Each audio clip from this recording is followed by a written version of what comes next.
Well,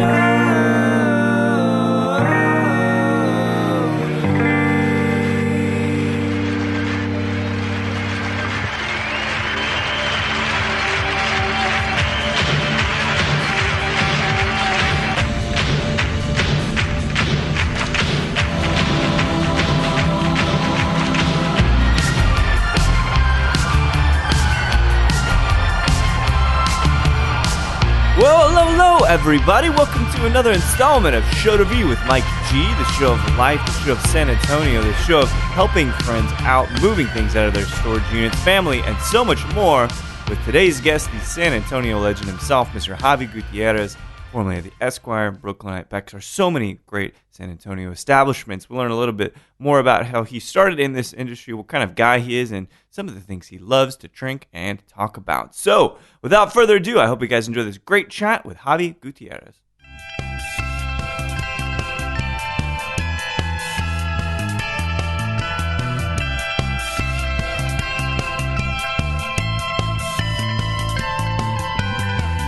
I think JP and I had the same conversation. We were coming over here. We were talking about, being able to, do things while you're camping, light fires, etc. Yeah. But as far as the team dynamic, I'm here for hands. I'm here for help. Do you ever watch Walking Dead? Yes, I do. Which guy are you? Now, this is not, I have never asked this question, but you got Rick, like the born leader, kind of the brooding type that doesn't wash his hair. Right. Shit. But where do you kind of fall in? Oh, man. Just tell me you're not a Carl. No. No, I don't think, I think being, he's coveted in so many ways. Yeah. I feel that's, but Carl does grow. He does. And he learns, and, he wants to be a Carl, man. No, I mean, he's strong in his own right. He is. But he's sort of, he's very emotional too, which is really cool. Yeah. He is dark and brooding. Much like that, Rick in that case. Yeah. I'm not really too caught up on the new season. Don't even need to be. I'll tell you right now. It's where do I fit in The Walking Dead? Yeah. Because that's like so we got to move this house. Right. What do you find your role? You know what I mean? Like, are you Daryl, or are you out there like, well, I'm going to wrangle everybody together and be the aggressive one? Again, I've never asked this question. Yeah, I've never been on the receiving end of that. That's interesting. And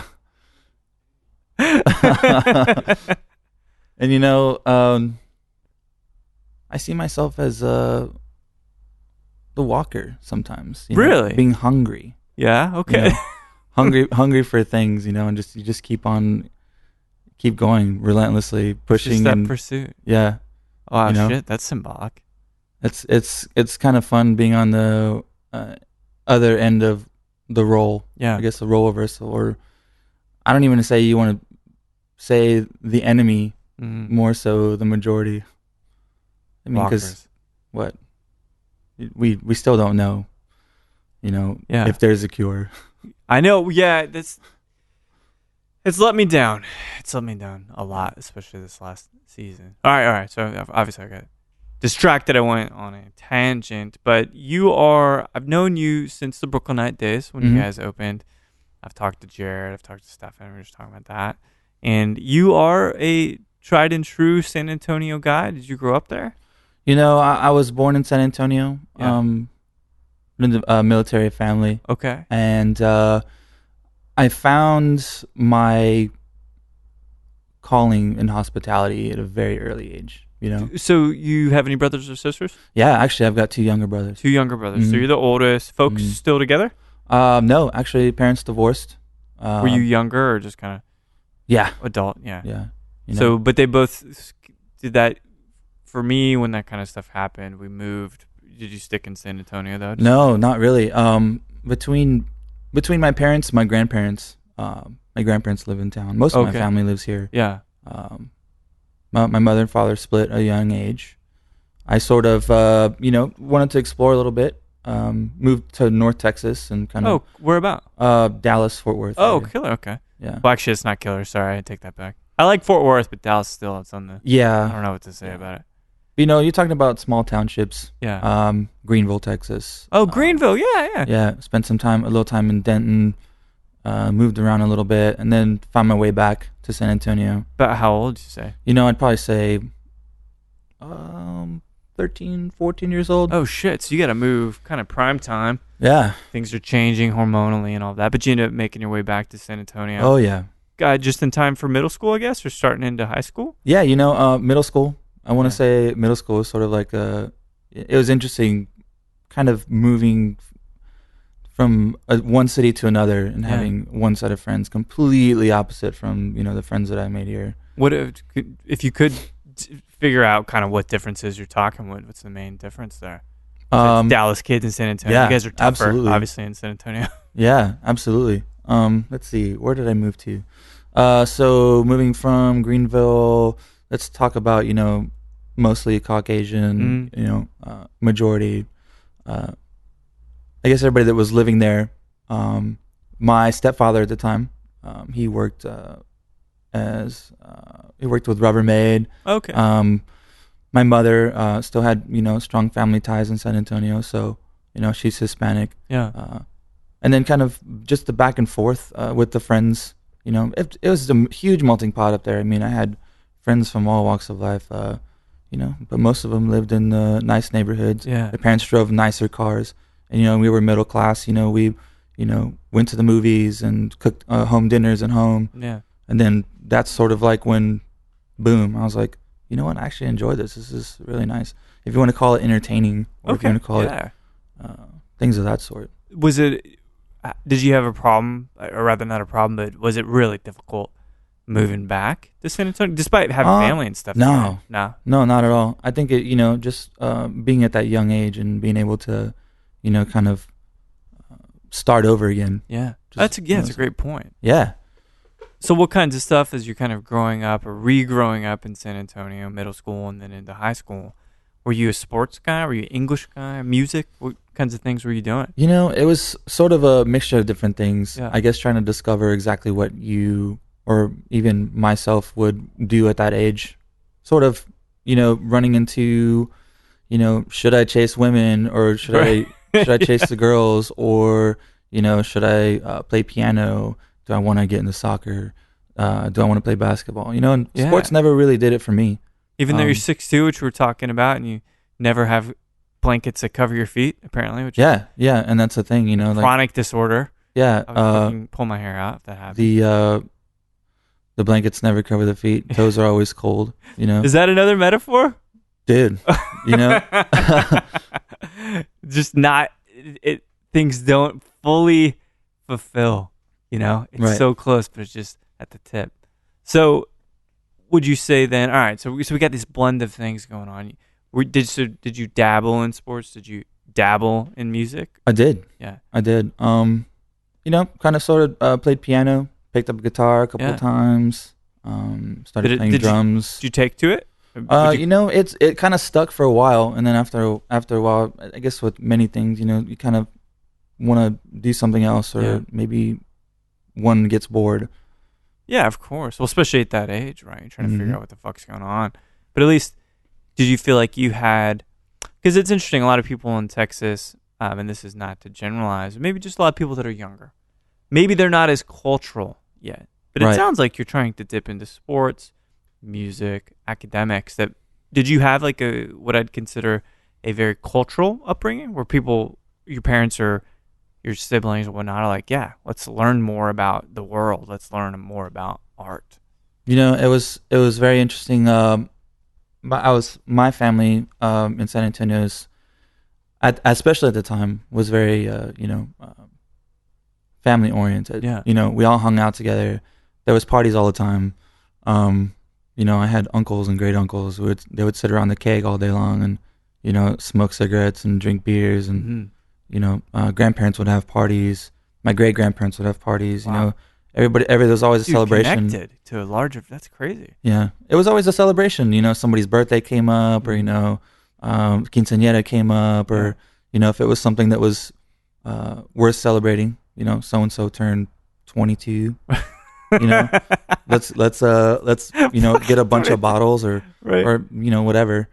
So it was always just kind of hanging around, hanging around family, which is really cool. So very familial, which is a great thing. I think I missed that when I was growing up. I really do. Kind of getting back to it now. But you mentioned that hospitality for you is a bug you caught at an early age. Mm-hmm. Even as early, I imagine these parties with your family, and they're like, Javi, we need we need cerveza, we need a drink. Like, did you serve that role? Because I know a couple other dudes that are in the industry that kind of did that as well. Yeah, interesting, because when you get to, I guess, fast forward a few years when I was actually able to work, started in fast food industry, pick up your first job, you work, McDonald's or Burger King or whatever. Mm-hmm. It doesn't really fill the void, if you will, This is back when like a Food Network wasn't even Food Network. It was like Food TV. Oh, I remember that. Terrible lighting on those shows. Yeah. Going back before that, you had public access, and, there was, who is we talking about? Graham Kerr. Oh, Graham Kerr, dude. Yeah. Yes. Graham Kerr and, Martin Yan. Yeah. Yeah, Yan Can Cook with like the crazy aprons and stuff. So that you were watching that shit too? Yeah, dude, absolutely. Me too. That guy's. I love that guy. Yeah, always made me hungry. He always had this thing where he was like, breaking down chickens in like less than a minute, which is like super nuts. The dude's insane. Yeah, and he's nice. Mm-hmm. Well, seemingly nice. I don't know if he is or not. Looked like a nice guy, but that inspire you? Were you thinking about? Because I'm trying to figure it out. Like, what thing really took for you? Was it the food? Food. What about food was so alluring to you? Yeah, we talk about, spending time with family and kind of, finding your roots. Yeah. I grew up cooking a lot of meals, watching my great-grandparents, my grandparents, my mother, my father, their parents, kind of just cooking for the family. And it's very communal, right, to sit down and enjoy, these things. Interesting enough, being in the industry for so long kind of falls by the wayside a little bit. You don't really get to see your friends and family that much, which is interesting for a lot of people. Years go by, months go by, etc. But I think starting off, you find what you want to do in life, and if it sticks, it sticks. But that, for me, cooking was a huge thing, and I think I just fell in love with the restaurant industry. I think it was all the stainless steel and sharp knives and fire and et cetera, et cetera. Was your mom or your dad or your stepdad in that industry at all? Or, no, not at all. But you saw it from kind of like a grassroots level and how it connected people, and maybe then said, I like this. I want to do this. I want to expand on it. Absolutely. And then heading into fast food. Are there any big takeaways? I actually regrettably never worked in fast food, but for you, if you had like a main takeaway from those years, what might it be? I should have listened more. I guess being like 16, 17 years old. Yeah. Sort of, taking a backseat to authority. You kind of just, think you know better, right? everything. Yeah. Somebody hands you a handbook, read this through and follow the rules, and you're just like, nah, I'm just here to just hang out. Yeah. Or, maybe just put some burgers on the grill or something in the fryer. I don't know. Whatever. So did that step turn into something a little more culinary forward, so to speak? Yeah, absolutely. Moving forward from there, kind of moved into a local chain that served, pizza. Everything was made fresh. You walking into a refrigerator full of frozen items, moving into a walk-in that's full of fresh herbs and fresh vegetables and et cetera, et cetera. I'll never forget the first day that I actually walked into the walk-in and smelled, fresh rosemary, fresh basil, and that kind of just really changed my life, really. It's like a sensory enlightenment, I guess. Exactly. Yeah. But I imagine you guys were making stuff from scratch as a family, right? But you maybe just in terms of transactional food and stuff, you hadn't seen it done like that. Exactly. Right. Yeah. And actually, that brings a good point when we talk about Food Network being the food channel. That actually, I'll say something, but then I'm going to ask you, like, I think Food Network's been good for people being activated and kind of understanding food and fresh ingredients. Do you think that's been a good thing for food. People thinking about it in a different way. Right. Thinking about walk-ins with fresh herbs and such. It's changed. Yeah. I think just like many things, it's the restaurant industry and bar industry is constantly evolving, and I think that it's been I guess the glamour for being the celebrity chef or being the star bartender or what have you sort of kind of changed a little bit for people. It seems very easy attainable for most anyone to kind of pick up a knife and do what those people do. But Right. just like with any production, there's many people behind the scenes, that kind of make Make it that work. actually It happen, makes right? it makes that person so much better. Yeah. The team that they have behind them is it's very detrimental to success, I think. Do you want to be, or have you considered yourself one of the star tenders? That kind of word, which I guess could be, Yeah. A compliment. I guess it could be a detriment. I don't know. Yeah. Do you consider yourself one of those guys? I wouldn't say that I would. I've always had the mentality of staying humble, being kind, Yeah. and most of all being hospitable to the guests. Not necessarily calling them customers, but there was a time when the jigger was part of my everyday life, and it sort of changed over the years. One of my first profession, I was a cook. I did cook food for a living. I did make an hourly wage for a living, which is interesting, and not very many people know that. What kind of food were you making? It was easy. It was easy things. Starting off as a dishwasher, and, kind of working my way through the brigade system, and starting as a prep cook and prepping all day long, cutting onions and herbs and everything that basically would go into any dish that I was not touching. Yeah. Everything that would go into those. So there were much simpler items: sandwiches, fried foods, pizzas. There was a small little chain called Easy's. Easy's. Yeah. Wait, we don't have them. There's an Easy Diner, but is that the same? Is it like Easy, the word? Easy, The yeah, it's like a San Antonio thing. Really? Yeah, I'm not too sure if there's many around anymore. Yeah, I don't know if there is. I thought there was probably a different spot here in Austin. But so you learned a lot from that. Yeah, and it was an interesting transition. Working, those hours during the day and then going home feeling really, really tired. About how old are we talking? Like late teens or early 20s? Yeah, late teens, absolutely. Old enough to work and being in that environment. And sort of in my early 20s, I sort of went into the more banquet style, HEB Central Market area, prepared foods. It sort of took from one end, what you would get sitting at home with your family to glorifying, food in a way that I've never seen before. It's glorifying it. Can you explain that? It's displayed for mass consumption. Yeah. You've got many people pushing their shopping carts around, and sort of just it's awe-inspiring. Kind of, I want to say, shopping for your prepared meal or salad, or hey, I really like this couscous. It's awesome. There's tubs and tubs of it downstairs. Eat up. Yeah. But it's sort of one of those things that you move and let's say that your passion evolves. Right. Looking on shelves and like, oh, I had no idea that this even existed. There's we're going back into the conversation of culture.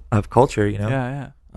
Kind of being exposed to many different types of cuisine and culture, and then lo and behold, there's an opportunity for me to move into the restaurant industry.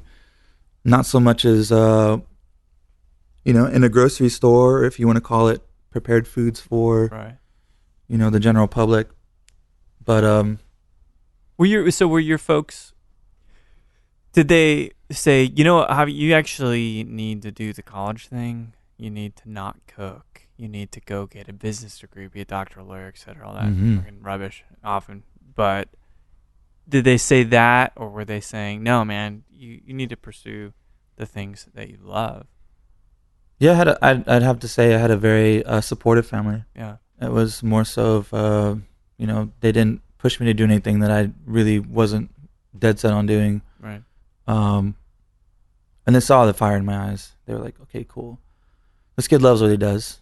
Yeah, they knew it was genuine. That's like, always a real compelling argument. Oh, yeah. It's like, oh, you just want to fucking do this because you heard there's good money in it. Yeah. Right? That's almost actually more disingenuous a reason to go to college than to not go to college and do something that you really love. Mm-hmm. That's actually why I left.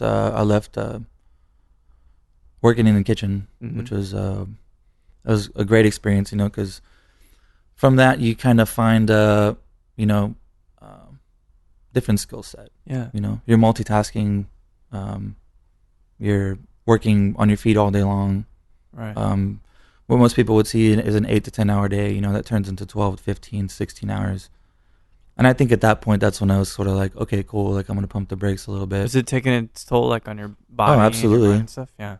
Especially when you're old enough to drink and you start going out and having drinks the night before, show up at work at like 7 a.m. and you have to be there all day long, which was sort of how I got into bartending. And that was interesting in itself. I was a huge whiskey fan, in my early age. That doesn't happen for most people, to be right, honest, right? Right. They find out later. I know. It's like, well, now I got a beard. All right, whiskey. Let's talk about whiskey then. Yeah, whiskey kind of just like opened the gate for me. I was just like, okay, cool. Like, what kind of stuff is there? What other stuff is there? And then, we're looking into like aged spirits, and I was like, oh, okay, rum's a thing. So then, rum came into my life, and it was just like. What was the gateway spirit? I mean, and we can talk brands. I mean, there's no problem. Was there a gateway spirit? What I would say was probably the easiest and most accessible was Jack Daniels. Yeah. You say Jack Daniels, and then, for me, I think my grandma had a bottle of Bacardi, on call, like every single party we were at. So nice. Those two kind of molded my young adulthood, which is kind of interesting. It sounds like rum is the thing, man. Rum is kind of like, dude, I finally got into Jethro Tull or no Steely Dan. That's what I mean. Like, where it's like a little more esoteric, even though it's incredibly, it's delicious. I think it's really, really accessible, despite what people say. But you're getting, it's not a real big surprise. Was it a big surprise for you, rather, that you had this deep interest in food and all the different genres of food, and then all of a sudden, raw ingredients and juices and peels, those become interesting now too, because cocktails made in an honest way are no different than making a fresh meal, right? It's like it's a recipe. You're following a recipe. Yeah, exactly. What you say is like, what makes a great cook, what makes a great bartender, and it's I follow, if it's technique, is it poise, is it arrogance, or is it knowledge? Yeah, it could be a mixture of all those things. But you say, if it is sort of, I guess it opens the gate to many, many different things. Did I get tired of drinking one or two things maybe when I was younger? Yeah. Like, did I want to drink straight whiskey anymore? Probably not. I was kind of interested in what other things are out there, and that's when you pick up a book, and you're like, what else is there? Do you feel kind of? It feels like the access to information about cocktails and the history of cocktails is really good for us now in this era, right? Yeah, it's available, and the thing is that there's a lot of people that have made it available. Yeah. And it's a great thing. I think when I first picked up the book that I think kind of just opened it all up for me, it was a Bartender's Black Book, and then there was the I can't remember the name of the other book, but we're scouring through a ton of recipes, and they may be super shitty recipes, right? Who knows? But you're talking about shot recipes at the time, and it all comes from somewhere, though. Yeah, like, even if you don't like it, it's still something about like actually archiving the stuff that happened that people were putting together. They're recipes, man. man. Yeah, I think it was the other book that I picked up right after that was Mr. Boston's cocktail book as well, which was pretty interesting because then I was like, oh shit, old fashioned Manhattan. What's that about? Yeah.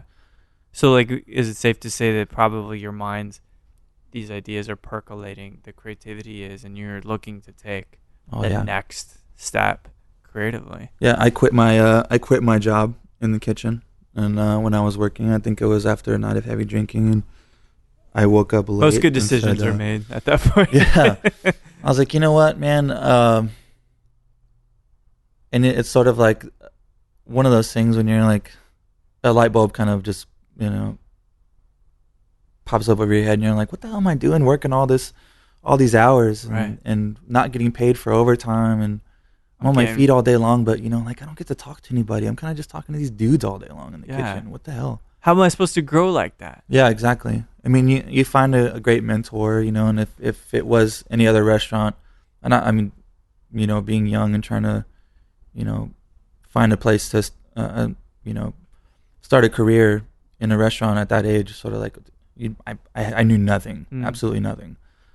So then going into bartending, quit my day job, finally decided that I was going to take up bartending, and then came up with some bucks, and there was sort of like a dawning point when you're like, okay, cool, like I'm gonna go get my TBC certification. Right. This is gonna be a thing, and so you sit at one of those classes and you listen to all the rules. Get bored to death. I walk out certified. It's like, all right, now here comes the job search, and have everybody kind of like laugh in your face, like, oh, dude, you don't know shit. You're like super green, like. What year are we talking when you kind of came out of it and wanted to do the bartending piece? Shit, this is probably 2003. Oh shit! So this is really, really early on. Yeah, this is like. It's nothing like, as far as I know it, of the chronology of San Antonio cocktail culture and history. Right. Shit's not happening yet. Right. And so you're there, kind of looking for these things that now exist. I think it's pretty easy to find a gig where you can make cocktails with fresh juices and herbs. But then, what kind of gig did you end up landing? I was working part-time in a kitchen at a pool hall, and one of the bar backs got sick, so they asked me to help out. And I think I was making 1-on-1s and popping beers and stuff like that, and it was like during Spurs playoffs, like 2002, 2003, and it was just like get through them quick. Right? Yeah, and it was exhilarating. I was like, holy shit, this is awesome. And then walking out at the end of the night, I must have probably worked maybe 5 hours, 6 hours, and walked out with like $300, and I'm like, holy shit. And you still have some time to yourself. Yeah. Now what? Oh, dude, this has opened up a completely different door. And then that's when I think that I sort of decided that I was going to try something else and get back into the restaurant industry. I picked up a restaurant job as a bartender at a local sushi joint. And sushi? Not. Yeah, sushi. Yeah. So I got thrown into the mix. I had some friends that kind of just helped me along. They were like, hey, dude, well, what can you do? And I'm like, after the whole bar backing thing, I went to like bartending schools, like one of those places that like puts all like 1-800 bartend. Yeah, it's like they put all the funky like paint shit in like bottles, and like have fake garnishes, and then they like speed test you and like how to make all these drinks. Can you make Cosmopolitan and like a Rob Roy, old fashioned? They give you like these scorecards, and you pass or you don't, but whatever. I think I got job placement through that place at Sushi. No shit. Yeah, so it was like my first time in there, and they were like, dude, make us a round of drinks. And I was just like fresh off the boat, dude. He's like, cool, go for it. I got hired the same day. That's incredible. I know. So, did you know Brian Lance Gonzalez? Yeah, I worked with him. Yeah. No shit. Yeah. He's running the El Cholito group now. No way. The El Chile group. Yeah. Holy shit. I've interviewed him. I've known him for years now. Oh wow. I'm not sure if he remembers me, but I'm sure he remembers you. Yeah. Well, why wouldn't he remember you? Dude, man, there was so many people that worked. You know what? I'm pretty sure he does. It was sort of like there was a generation gap between when I guess there was opening servers that started there, bartenders, etc. I was like second gen maybe. Yeah, that's a long. And I was just like, dude, I think they maybe had 2 stores at the time, 3 stores. Maybe. Now it's blown up. Yeah, it's crazy. It's crazy. So when did you? I imagine there was a next step. There seems to be probably quite a few, but you're getting your feet wet. Oh yeah, working with probably some fresh ingredients there. Yeah, I was introduced to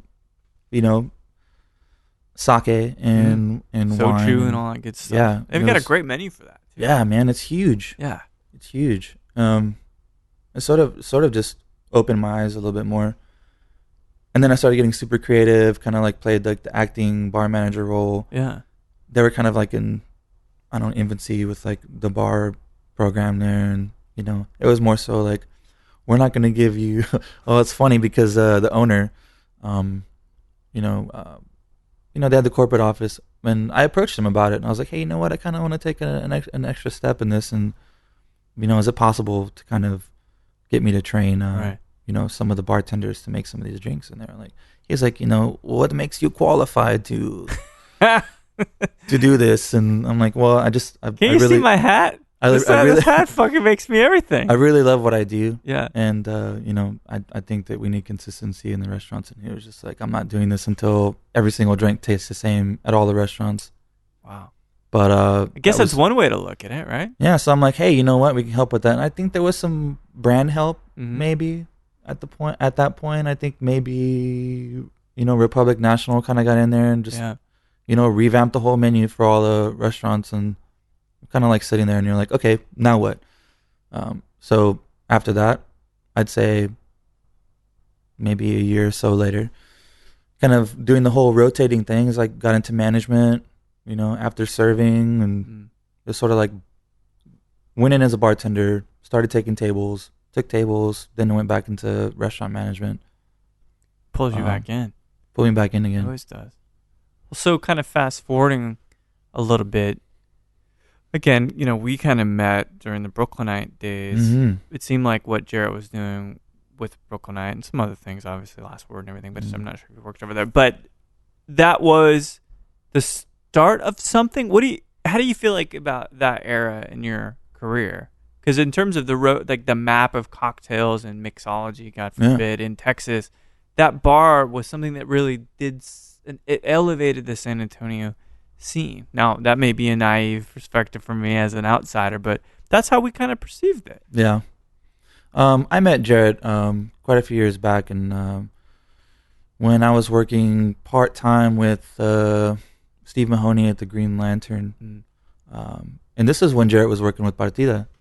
Oh, yeah. Yeah. Oh, right. So I met him for the first time in there, and I was sort of just kind of playing around with infusions, kind of established a few off-menu drink specials, and it was sort of an interesting transition because we clicked. He was like, "Hey, dude, I like you." I was like, "Hey, cool, I like you too. What's up? What's next?" Was he trying to sing you songs? He does that all the time, it seems like. No, I feel like it was maybe he was a little bit. No, he might have tried to sing me some songs. He definitely did touch me though. That's an absolute, of course. Yeah. But all in good fun. Yeah. Well, sure, until someone gets hurt or they're heartbroken, as is the case for me. So moving from that point, I think he invited me to work at the Esquire, and this is when Esquire first opened. Oh, got it. And he, pretty much staffed the place up, and I think I came on maybe 2 weeks after they opened, their grand opening. I remember it very distinctly. It was during Fiesta, and I walked in. I guess I just got hit, and he was like, "Hey, you know what, man? Come talk to me Monday." So we had a conversation, sat down. I told him exactly what I wanted to do, and worked there. And it was great. Did it feel different? Did it feel like a different level for you at that point? Yeah, and it was interesting. I think it was just trial by fire. It was like, we're going to put you in service well tonight, and you're going to get your ass kicked. And, they're very basic, classic cocktails, which is sort of where San Antonio was in the cocktail drinking culture at the time. In its infancy, these drinks were basically, the foundation for what we would see in the future. Right. Fast forward 2 years later, Jarrett opens up his famed Brooklynite. Mm-hmm. He gives me another call, and he's like, "Hey, I'm opening up the bar. You want to join me?" I said, "Absolutely." So from not even a second thought. No, from that point forward, I was actually consulting at Feast. Yeah. The bar program at Feast at the time, and that's when I was pulling double duty. So I was working at Feast, and then I remembered Saturday night of the first weekend of Brooklynite opening, I left my Feast garb and put on a vest and tie and sort of jumped right in. It was like shit. 10:30, 5-6 deep, and everybody's getting their ass kicked, and I was just like, oh my God, what are we doing? This is crazy. And we had, best of friends and worst of enemies kind of just coming to show support at the same time, which was pretty interesting. Which is good if you can rally anybody. It means something. Yeah, it was a fun experience for all to be had. And how long were you there, roughly? Well, from day one until March of 2015. Oh wow, so yeah, relatively recently. It was about 3 years. That's crazy. Yeah. So why'd you transition on? It was there comes a point, I guess, when everybody wants to spread their wings a little bit. Was approached with an opportunity to consult for a restaurant, which is something new to me, and it was a kombucha restaurant. Okay. Alchemy, kombucha, and culture. Yeah. From that point forward, it was sort of this new thing for me. How does kombucha work? What is kombucha, and how can we integrate it into drinks? And fermentation, at least with some commonality, right? And it was sort of interesting to kind of run through, the flavor profile, and I didn't really quite understand it at the time, but I guess around that time I started to play with tea and cocktails and, kind of got a little bit more creative. During my time at the Brooklynite, sort of Jarrett gave me the tools that I needed to succeed, and he was like, "Hey, dude, this is your bar program. Just run everything by me, make sure everything's solid, and we'll go from there." Brooklynite, then we went to Stay Golden, and his brother Jarrell and I opened up Stay Golden, and we established a menu there and sort of established a clientele. Then Last Word came about, and that was interesting. And then moving on to kombucha. Yeah. Something new for me. And I that's was something that just totally... It's almost bringing food back into it. Yeah. In a way, because kombucha, you can get it at Whole Foods. You can get it absolutely at Central Market and stuff. And I kind of dabbled in it, but I never actually, established a cocktail with it. And right. So it's good. It's kind of interesting, though. So you've sharpened your teeth, working prep, working as a cook.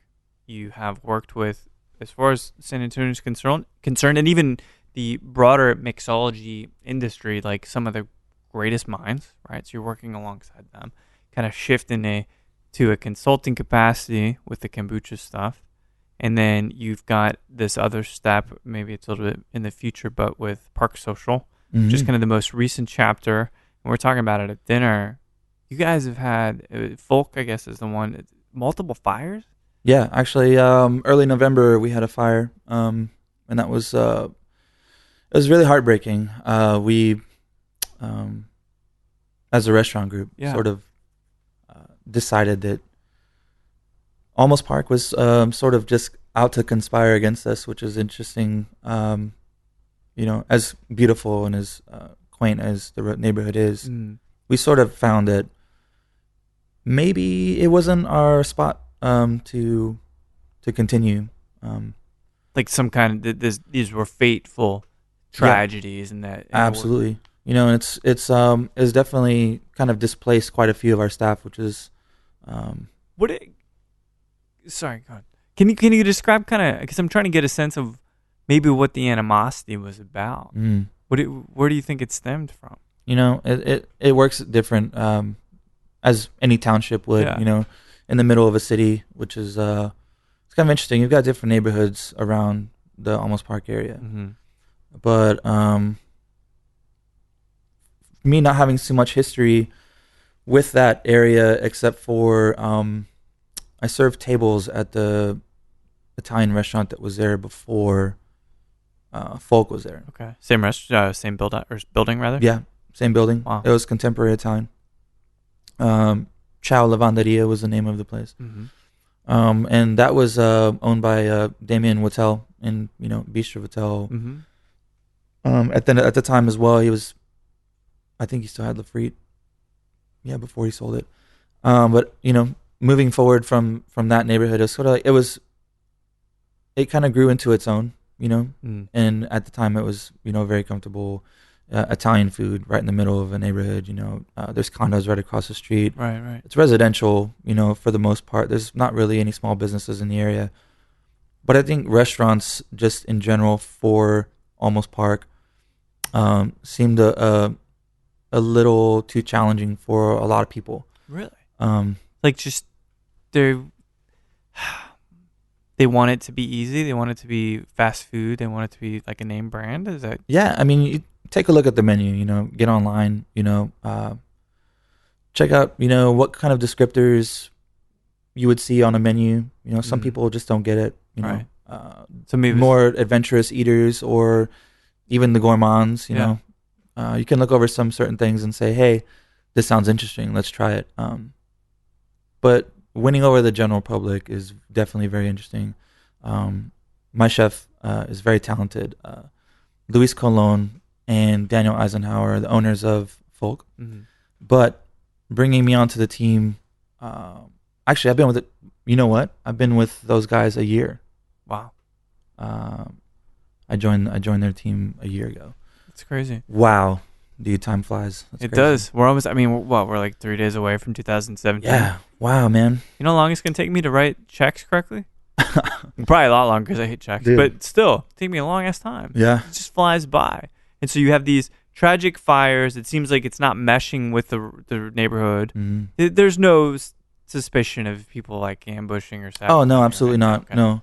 I think they've found some more hardships with the restaurant, more than I have. But so does that leave you displaced, like you said some of the other staff is? One way or the other. I think that we're on a hiatus right now. Yeah. Moving Folk is a priority.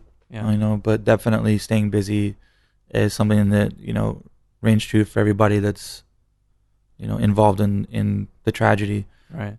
Nobody was injured though, were they? No, absolutely Okay. not. No, Great. thank God. Yeah. So this happened early morning hours, early November. A couple weeks ago, we suffered a small fire too. This was in one of our other dining spaces. God. So Park Social, last man standing.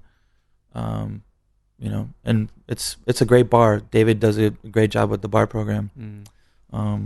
I was hired as a general manager, and reshaping the restaurant. Got it. Okay. Front of house, restructuring and retraining, and it's been a challenge, definitely. But we got some great nominations. Texas Monthly nominated us for best burger in Texas. Oh yeah, I saw that. Which was how's the burger? Crazy good. Yeah. Yeah, dude. I mean, it's messy, but it's super delicious. Sometimes that makes it the best. Yeah. So that was one of the things we're looking forward to for the holidays. Once we pushed through the burger fame, it was really, really crazy. We worked tireless hours. I worked my servers overtime, and they were happy to do so, happy to help. But it was stressful. It was a blessing for the restaurant to kind of put us on the map, and then we sort of had to bring the menu items down a little bit because the only thing we could keep fresh was the burger. We had other food spoiling, and people wouldn't order 3/4 of the menu. They would just come in and ask for burgers, and it's sort of lost the identity for a second. But kind of back at it. Yeah, we had a small break from that fame, and hammered out a new menu, kind of revamped the menu as well. So then since we're so close to 2017, and I'm really at a loss, and I've mentioned this before in other chats with people, but I don't know what the next thing is for you, man. Like you love whiskey, we talked about that, but does that mean you become a whiskey brand ambassador? Right. Do you want to open up your own spot? Do you want to go like start a family and be a teacher? Where are you at, man? Where are you going this next year, let's say? Yeah. I've got some not immediately, we really don't have a timeline when Folk is going to reopen. Yeah. Once we get insurance and attorneys involved, it's a very messy road. Yeah, I bet. I really I really am dedicated to the folk team. Those guys sought me out for a reason, and you want to do they right fought. by them. What's that? You want to do right by them. Oh, absolutely. Yeah. They fought tirelessly to get me on their side, and I'm blessed to be by them. I can't wait for the restaurant to reopen. But we do have another project in the works. I can't really say much about it now. And then also I'll be consulting for a restaurant from a local restaurateur in San Antonio who is moving to New Braunfels. Oh, great. They're going to be doing a bourbon bar. Bourbon bar. Yeah. So even people bar, in New Braunfels need bourbon. I think that's a universal thing. And it's interesting. I've spent enough time there. You kind of see it as a party town or a family town, depending on what side of the road you're on. But as far as craft cocktails go, there's been some people that have sort of established or tried to establish a couple of different bars there. Yeah. But for the most part, you're looking at shot and beer bars. Yeah. You get done floating the river and you drink a fucking shot of whiskey and drink a beer. Hell yeah. But I wanted tiki. We did that like this summer, and I was like, yeah, you know what I really want? This one like a rum punch or something. Dude, tiki all day, man. Yeah. Even especially on the river. Yep. But so when are you guys gonna think you'll be opening that spot? That's the most cliched question I know that, man. But there's just curious because then I have a reason to go down to New Braunfels more. Yeah, I've got a meeting with the gentleman tomorrow. Yeah. Actually, next week. Sorry. We're talking about early week. So I have some more details after we kind of sit down and powwow, but for the most part, we're looking at a Texas forward menu, that showcases local produce, local proteins, and we're going to be doing primarily bourbon. I'd like to source locally. Yeah. If I find some nice Texas bourbons to go in there, but I think it'd be a nice marriage, obviously, in Texas flavors. Absolutely. Texas bourbons. Local beer, kind of elevating the cocktails just a little bit, but making it, affordable to diners and customers that want to come in and spend a little money and have a great time. The guest experience is definitely going to be a themed restaurant. Yeah. So you're looking past this stuff, and maybe it's not 2017. I don't know what's going to happen. JP's sitting here looking at me. He's got a new opportunity. Things look so great for everybody, and things are looking optimistic. Are you going to open a spot? Like, is that on your radar? Because I imagine building such a fucking toolkit of talents like you have. What does that ultimately amount to? Yeah, I've been asked this question a lot, and it's whether or not I'm going to open. It's the beard, I think. Yeah, it's a new thing. The beard's new? Yeah, it's a new thing. That mustache is not so bad either. It's kind of Fu Manchu. Yeah, it's very Fu Manchu. It's like you couldn't grow hair on the side. It's just at the top. It just goes down. It kind of curls underneath. You're my like, bottom I'll just lip. pull the hair. It's a mustache comb over. Yeah, that's what it is. You're pulling over. But I'm sure people would ask you that because they think maybe it's time for that. Yeah. What do you think? I've sat and I've thought about it for a while. I haven't picked up a jigger in quite some time. Yeah, it's been pretty interesting. Minus special events and private events and whatnot. Yeah. That's not to say that I'm not going to ever do it again, but there's going to be a time, and I think that maybe looking into my own spot, there's been some interest. Yeah. And from both ends, from friends and colleagues alike. I like that. Yeah, because it's like it's ellipses, right? Yeah. Maybe I'll come back to it. Maybe. ... Yeah. It's good, man. Well, Javi, thanks so much for chatting with me. It was great moving. Well, I don't know if it was great, but it was fun working with you moving this fucking storage unit. Dude, today. that was so fun, man. I get to hang out with some good friends. Yeah. Drink some good scotch and not so bad. Yeah. Could be worse, yeah? Yeah. All right. I'll see you in San Antonio Cocktail Conference here in just a few weeks, mate. Yeah, looking forward to it, and thanks for having me, man. My pleasure. We'll drink some whiskey. Thanks, Javi. Thank you. There we have it, Mr. Javi Gutierrez. What do you guys think? One of the founding forefathers, if you will, of the San Antonio cocktail scene. Huge interest and devotion to his family, to the industry, the community, and using his hands to get things done. He is a team player, as we all experienced moving massive amounts of stuff out of JP's storage facility. I think we're going to have to revisit it this year and do it yet again. Let's make it a birthday and anniversary kind of thing, guys. So I hope you guys enjoyed that chat with him. It was great to sit down at the distillery with Javi and learn more about this really amazing guy and how nice he is. And I can't wait to visit the new establishment out there in New Braunfels. So thanks everybody for listening to Show to V with Mike G. No matter how stressed and or excited you might be about turning 38, or if you're thinking, I never gave Monk a first thought when I was looking at Amazon Prime the other day, but now I am, and now I'm binging. Please keep dancing.